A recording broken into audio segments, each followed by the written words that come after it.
Viral, momen preman menangis saat dimasukkan ke sel tahanan di Tomohon. Tengah beredar sebuah video yang memperlihatkan momen seorang pria menangis.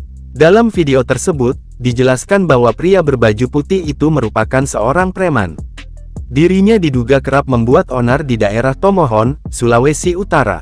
Dalam video yang diunggah dalam akun Instagram @il_nusantara Rabu, tanggal 6 Maret tahun 2024 tampak mulanya seorang pria berbaju merah sedikit menceramahi preman tersebut.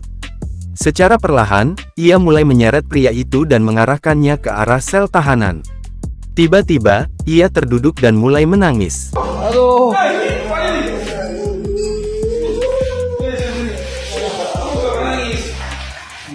Anggota kepolisian pun sempat dibuat repot karena pria itu berulang kali menangis saat hendak digiring ke dalam sel.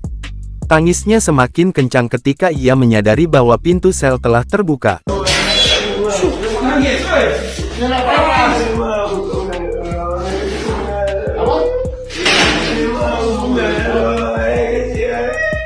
Pada akhirnya, petugas pun berhasil memasukkannya ke dalam sel.